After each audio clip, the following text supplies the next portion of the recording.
피트 윌슨이라는 목사님이 계신데, 그 목사님이 하나님인가 세상인가 라는 제목의 책을 쓰셨습니다. 그 책 속에 목사님의 아이들 이야기를 하셨어요. 둘째 아들이 이제 막 걸음마를 배울 때 아빠와 술래잡기 놀이를 그렇게 좋아했답니다. 그래서 술래잡기 놀이를 하는데 항상 아빠가 술래고 그리고 아들이 숨는 거죠. 손바닥으로 눈을 가리고 10가지 세고 난 다음에 그리고 이제 아들이 숨은 곳을 찾아가는 겁니다. 근데 갑자기 찾으면 놀랄까봐 이제 계속 내가 어디 가고 있다, 소파 옆을 지나고 있다, 뭐 이렇게 큰 소리로 외쳐가면서 숨은 아들을 이렇게 찾는데, 소파 뒤에 숨어 있거나 책상 밑에 숨어 있거나 하는 아들을 이렇게 딱 찾았을 때 보면 항상 눈을 질끈 감고 있더래요.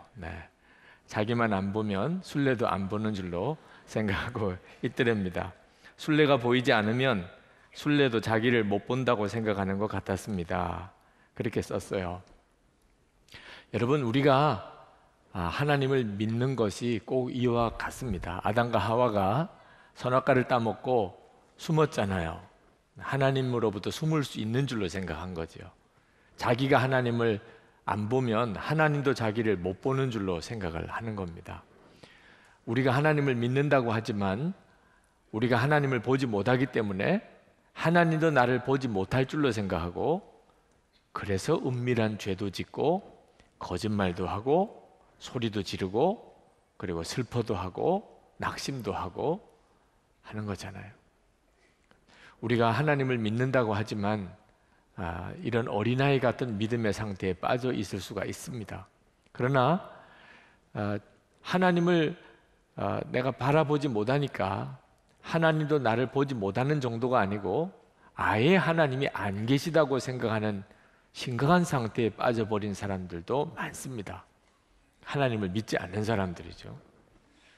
이런 사람들 중에 더 심해지면 은밀히 악을 행하는 것이 아니고 악한 일을 자랑하는 사람이 되어버립니다.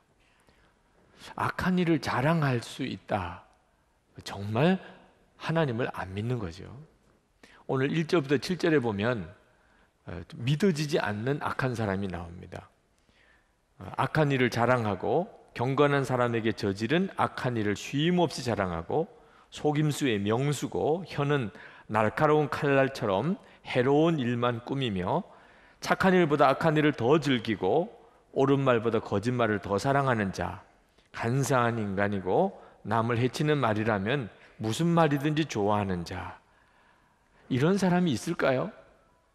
그러나 이 사람은 실제 한 사람입니다. 시편 52편은 에돔 사람 도액이라는 사람을 대상으로 이 시가 지어졌어요. 사무엘상 21장에서 22장까지 나오는 사람입니다. 사울이 다윗에 대한 시기심이 극도로 일어나서 이제는 노골적으로 다윗을 죽이려고 합니다. 그래서 다윗이 황급히 도망을 하죠. 무슨 준비가 되어져 있지 않는 형편이라 도망을 가면서도 먹고는 살아야 되잖아요. 노비라고 하는 제사장들의 마을에 가서 이 아히멜렉이라고 하는 제사장 집으로 갑니다. 이 아히멜렉은 지금 어떤 형편에서 다윗이 왔는 줄을 모르는 거죠. 다윗은 사울 왕의 사위고 그리고 사울 왕의 오른편 같은 장수입니다. 그러니 당연히 다윗을 잘 대접하게 되죠. 근데 먹을 떡을 당장 만들 수가 없습니다. 하나님께 제사 드리려고 거룩하게 만든 진설병 떡밖에 없어요. 그러나 다윗이 누굽니까? 하나님의 사람이잖아요. 그래서 이 아히멜렉 제사장이 그 진설병 떡을 다윗과 그 일행에게 대접을 합니다. 그런데 이 일을 이 에돔 사람 도액이라고 하는 사람이 본 거예요. 그리고 이 도액이 사울 왕에게 잘 보이려고 사울 왕에게 이 아히멜렉 제사장을 고자질합니다. 다윗과 한편이라는 겁니다. 사울 왕이 얼마나 격분했는지, 그리고 이 아히멜렉 제사장을 죽이라고 명령합니다. 근데 아히멜렉 제사장뿐만 아니고 그 성에 있는 제사장 85명을 다 죽이라는 거예요. 누구도 그 일을 하려고 하지 않습니다. 그때 사울 왕이 도액이라는 사람에게 네가 죽이라. 이 도액이 들어가서 아히멜렉 제사장과 그리고 다른 85 제사장을 다 죽일 뿐만 아니고 어린아이까지 다 죽여버립니다. 이런 끔찍한 일을 저지른 사람이 도액이고, 그 도액이라고 하는 이 악한 사람을 대상으로 이 시편 52편이 지어졌어요. 근데 여러분, 이렇게 악할 수 있습니까, 사람이? 근데 실제로 우리가 살다 보면 정말 그런 사람을 보잖아요. 악한 일을 자랑하는 사람, 마음 놓고 악한 일을 저지르는 사람, 이런 사람들이 활개치는 세상에서 우리가 살고 있지 않습니까? 어떻게 이렇게 악해질 수 있습니까? 하나님을 못 보니까. 그러면 하나님이 살아계신 것을 바라보지 못하니까 하나님이 안 계시다고 생각하는 거죠. 우리가 하나님을 믿는다고 하지만 실제로 항상 하나님을 정말 바라보는 믿음이 없어요. 이런 믿음을 가지고 있으면 어떤 결과가 오는가? 대표적인 결과가 악한 사람이 무서운 겁니다. 우리는 하나님을 믿는 사람입니다. 그러니 세상에 악한 사람을 만나도 무서워할 이유가 없습니다. 하나님을 믿는데. 그런데도 하나님을 믿지만 세상 살다가 악한 일을 오히려 자랑하고 뻔뻔스럽게 자기가 악한 계획을 가지고 있다는 것을 만천하에 공개하고, 그러면서도 조금도 부끄러운 줄 모르고, 그러면서 이 세상을 활개치고 자기가 세상을 다 얻은 것처럼 그렇게 살아가는 사람을 보면 어떤 느낌이 듭니까? 무서운 거예요. 저 사람한테 잘못 걸리면 큰 어려움을 당하겠구나. 그래서 슬슬 피하기도 하고 그 사람 비유도 맞추고 하나님 뜻대로 바로 행할 줄 모르고 그만 내가 믿음대로 살지 못한단 말입니다. 하나님을 믿는 겁니까? 우리 사랑하는 남편이나 아내나 또는 자녀들이 어느 날 내가 이제부터는 하나님의 뜻대로만 하겠다고 이렇게 결단할 때 마음이 기쁩니까? 아니면 두렵습니까? 그건 얼마나 기쁜 일이에요. 이제는 하나님의 뜻대로만 하겠다. 내가 살든지 죽든지 성공하든지 실패하든지 나는 하나님의 뜻대로만 하겠습니다. 그러면 갑자기 마음에 두려움이 생기는 거예요. 저러다가 망할 텐데, 저러면 죽을 텐데, 이런 생각이 드는 이유가 뭐지요? 실제로는 하나님을 안 믿기 때문입니다. 악한 세상, 악한 사람들은 활개치는 모습은 내 눈에 훤히 보이지만 역사를 주관하시고 심판주가 되시는 하나님은 전혀 눈에 안 보인단 말이에요. 이러니 악한 세상, 악한 사람이 두려운 거예요. 여러분, 우리는 드러내놓고 악을 저지를 정도로 그렇게 나쁜 사람들은 아닙니다. 그렇지만 악한 사람을 무서워한다면, 두려워한다면 영적인 뿌리로는 똑같은 거예요. 드러내놓고 악한 짓을 하고 자랑하고 다니는 사람들이나 그런 악한 사람을 보면 두려워서 할 말도 제대로 못하고 그런 사람들이 있으면 하나님 뜻대로 살지도 못하는 그런 사람이라면 영적으로는 똑같은 거예요. 하나님을 믿는다고 하지만 실제로는 전혀 하나님을 바라보지 못하는 상태에 있기 때문에 그렇게 된다는 겁니다. 그러므로 우리가 이 세상에 사는 동안에 악한 사람이 무서우면 우리 믿음의 수준이 어떤지를 스스로 잘 진단해야 합니다. 그래서 오늘 본문에 나오는 다윗이 그 믿음이 대단한 겁니다. 다윗은 지금 도액과 같은 사람으로 인해서 말할 수 없는 어려움에 빠져 있습니다. 그러나 다윗은 그런 사람에 대해서 두려워하지 않습니다. 오늘 6절에 보면 두려운 마음을 가졌다는 표현이 나옵니다. 6절에 의인이 그 꼴을 보고 두려운 마음을 가지고 비웃으며 이르기를.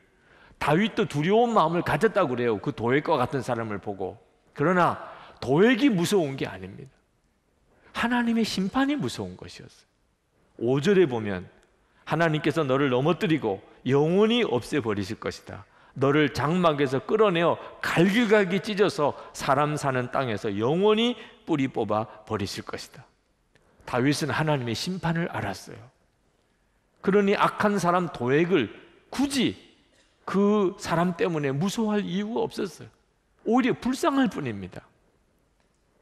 의인은 나중에 이 심판받는 악인을 보면서 7절 말씀처럼 말할 뿐이에요. 저 사람은 하나님을 자기의 피난처로 삼지 않고 제가 가진 많은 재산만 의지하며 자기 폭력으로 힘을 쓰던 자인데 하나님께서 저를 심판하셨구나. 우리가 그렇게 할 사람들이라는 것이죠. 그 도액과 같은 사람이 판을 치고 세력을 잡고 있는 이런 때이지만 다윗은 담대하게 고백합니다. 8절 9절에 나는 하나님의 집에서 자라는 푸른 잎이 무성한 올리브 나무처럼 언제나 하나님의 한결같은 사랑만을 의지하련다. 주님께서 하신 일을 생각하며 주님을 영원히 찬양하렵니다. 주님을 믿는 성도들 앞에서 선하신 주님의 이름을 우러러 기리렵니다. 다윗의 이 고백이 참 놀라운 것은 지금 다윗의 처지와 형편이 너무너무 어려운 때이기 때문입니다. 이유는 하나님을 보았기 때문이에요. 다윗은 그저 하나님을 믿은 게 아닙니다. 하나님을 바라보는 눈이 열렸기 때문입니다. 하나님의 나라를 보는 눈이 열렸기 때문이에요. 그래서 도액과 같은 사람으로 인해서 그런 어려운 일을 당하면서도 다윗은 그 도액이 당할 하나님의 심판이 두려웠고, 그리고 자기는 하나님의 성전에 심겨온 푸른 감람나무라고 그렇게 고백했던 거예요. 그러므로 사랑하는 교회 여러분, 우리에게 지금 필요한 것은 이 악한 세상에 악한 사람들이 얼마나 활개치고 자기 세력을 얻은 것처럼 떵떵거리고 삽니까? 그로 인해서 한두 번 피해를 안 당해본 사람이 없을 겁니다. 이런 세상에서 우리가 어떻게 살 수 있어요? 어떻게 하나님을 믿고 하나님의 뜻대로 살 수 있어요? 하나님을 바라보는 눈이 열려야 합니다. 그저 하나님을 믿는다는 믿음으로는 세상 못 이깁니다. 하나님의 나라를 바라보는 눈이 뜨여야 합니다. 그래야 두려워하지 아니하고 하나님의 말씀대로 살아갈 수 있는 거예요. 처음에는 우리와 함께 계시는 주님을 정말 믿고 산다는 게 어려울 수 있습니다. 왜냐하면 체험이 없으니까. 눈에 보이지 않는 예수님을 믿고 산다는 게 좀 황당한 이야기처럼도 보입니다. 그러나 여러분, 하나님의 약속의 말씀을 진짜 믿으시고 예수님은 내 안에 계시다, 그 사실이 하나님의 말씀이시니까 나는 잘 믿어지지가 않아. 그런 예수님을 만난 적이 없어요. 그러나 약속을 믿고 그리고 주님을 바라보는 눈을 뜨려고 해봐야 됩니다. 아침에 눈을 떴을 때 주님은 나와 같이 계시다. 식사를 할 때도 주님은 나와 같이 계시다. 사람을 만나도 주님은 나와 같이 계시다. 항상 무슨 일을 하든지 24시간 주님을 바라보려고 여러분 노력하셔야 돼요. 야고보 3장 17절에, 에베소서 3장 17절에 믿음으로 말미암아 그리스도께서 너희 마음에 계시게 하시옵고, 예수님이 우리 마음에 계신 것은 전적으로 믿음이란 말입니다. 그런데 처음에는 이 믿음이 안 생기니까 문제인 거죠.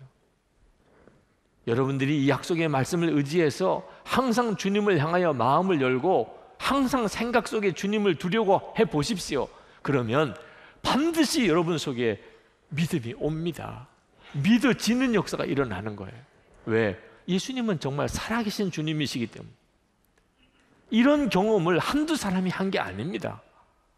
주 예수님을 바라보려고 애를 썼더니 주 예수님이 나와 함께 계시는 게 믿어지는 역사가 일어나더라. 여러분, 믿어지는 거하고 믿으려고 애를 쓰는 거하고는 하늘과 땅 차이입니다. 주님이 나와 같이 계시는 것을 생각하려고 애를 쓰는 거하고 그냥 생각이 나는 거하고는 하늘과 땅 차이라니까. 아침에 일어났더니 주님이 생각이 나고, 사람하고 만나서 이야기를 하는데 주님이 생각이 나고, 밥을 먹는데 주님이 생각이 나고, 길을 걸어가는데 주님이 생각이 나고, 이런 역사가 반드시 우리에게 일어나요. 믿어지게 되면, 주님이 나와 함께 계시는 게 믿어지게 되면 눈이 열렸다고 하는 것입니다. 주님을 바라보는 눈이 뜨였다고 하는 거예요. 이렇게 주님을 바라보는 눈이 열리고 믿어지는 역사가 일어나면 주님의 뜻이 깨달아집니다. 주님이 기뻐하시는 것, 주님이 싫어하시는 것이 깨달아져요. 아, 주님이 이것은 기뻐하시는구나, 주님이 이것은 싫어하시는구나. 그게 마음에 깨달아진다니까. 처음에는 좀 혼란스러울 때도 있습니다. 그러나 점점 분명해집니다.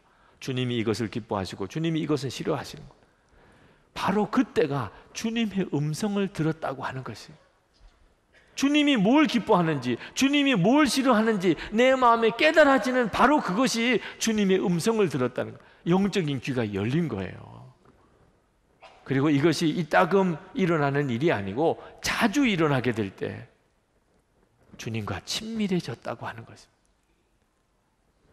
주님이 나와 함께 계시는 게 정말 생각이 나고, 주님이 자꾸 생각이 나고, 주님이 믿어지고, 주님이 뭘 원하시는지 내게 깨달아지는 역사가 자주 일어나게 되면 나는 이제 주님과 친밀해진 거죠. 이렇게 주님과 친밀해지게 될 때 우리는 변화되는 거예요. 세상이 완전히 달리 보이는 겁니다. 그렇게 무섭던 그 사람이 악한 계획을 자랑하고 오히려 사람들에게 알리고 떵떵거리고 자기 세상을 만난 것처럼 하는 그 사람이 무섭지가 않은 거예요. 주님이 믿어지니까, 주님을 바라보는 눈이 뜨였으니까. 하나님께서 이스라엘 백성들에게 출애굽한 이후에 가장 중요하게 주신 명령이 우상을 만들지 말라는 것이었어요.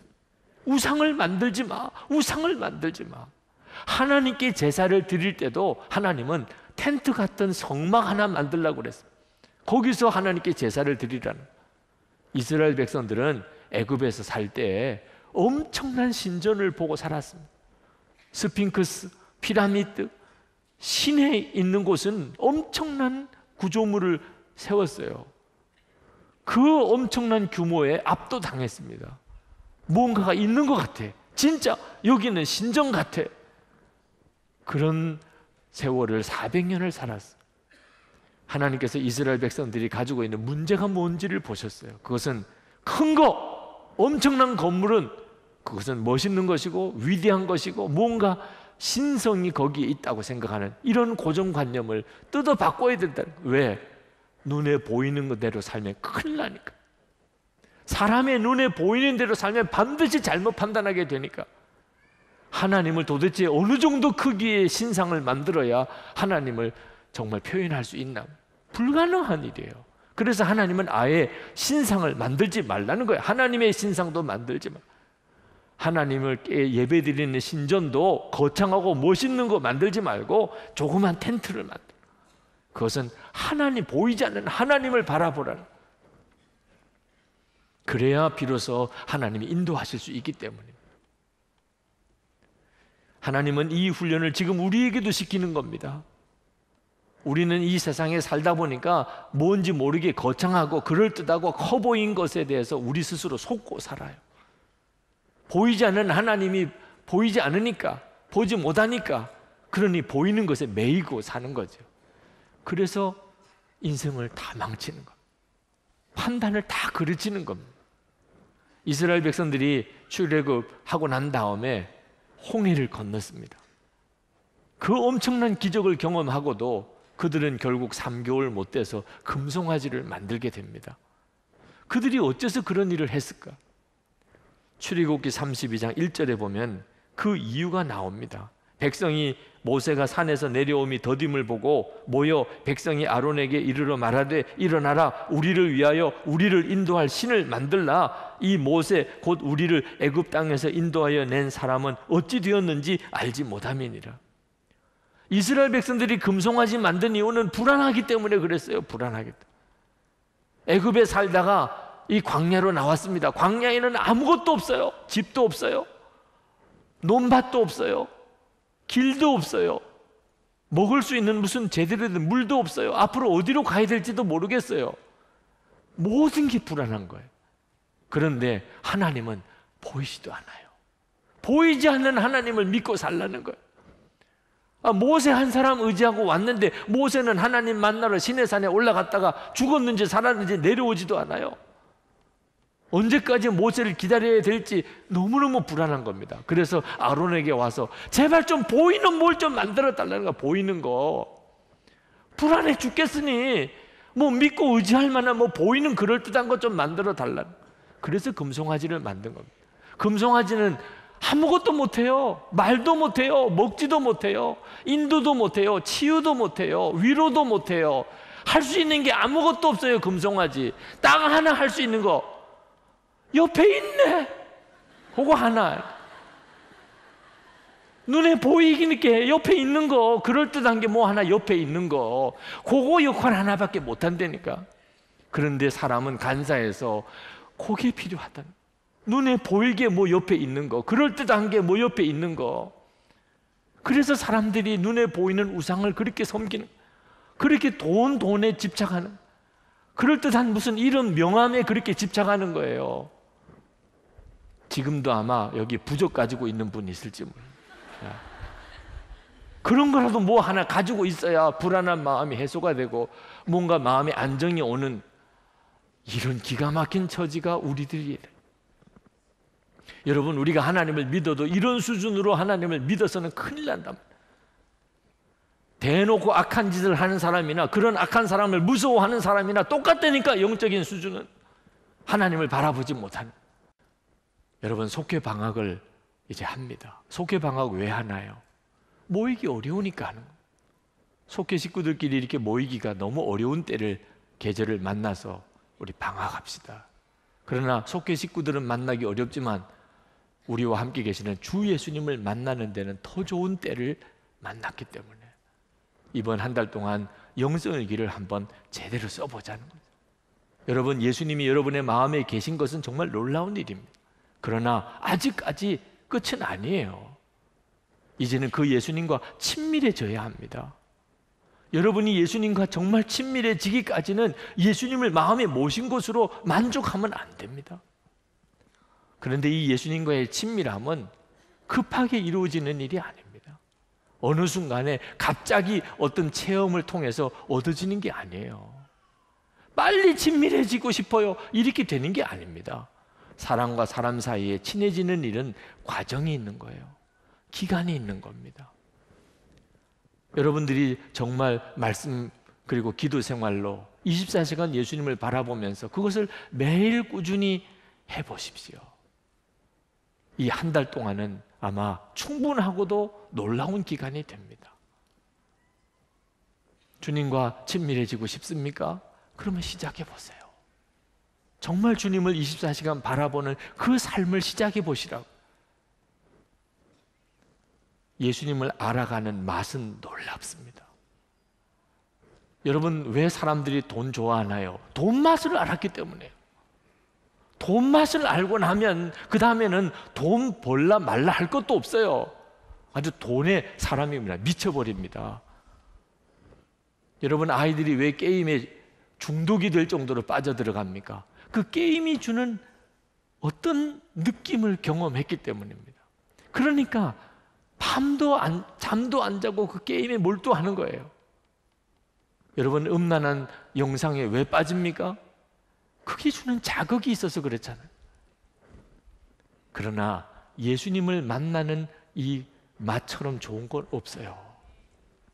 사람이 어떤 것에 빠졌다 할지라도 예수님을 만나는 그 놀라운 체험을 하고 나면, 그러면 예수님에게로 다 빠져들어가게 됩니다.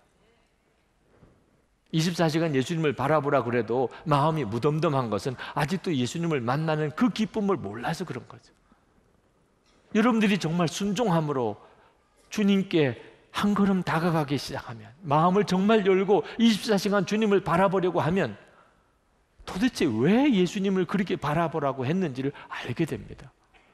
돈 맛을 안 사람이 밤이고 낮이고 돈 생각만 하고, 음란에 빠진 사람이 어떻든지 음란한 것에 매여 있는 거 비교가 안 됩니다. 사도 바울이 어째서 그 유익하던 거 다 배설물처럼 버리고 예수님 한 분, 주님 안에서 발견되기를 그렇게 원했는지를 다 이해하게 됩니다. 그때가 되면 세상이 무섭지 않습니다. 사람들이 어떠하든지 아무 상관이 없습니다. 자, 우리 이 시간 기도합시다. 우리가 기도할 제목은 오직 하나입니다. 하나님, 세상은 너무 악합니다. 너무 두렵습니다. 살기 너무 힘듭니다. 이렇게 기도하지 말고 주님을 바라보는 눈을 열어주십시오. 하나님의 나라를 바라보는 눈을 뜨게 하십시오. 주여, 역사해 주소서. 세상을 이기고 오히려 세상을 변화시키는 그 삶을 살게 해 주옵소서. 우리 통성으로 기도하겠습니다. 은혜와 사랑이 충만하신 아버지 하나님,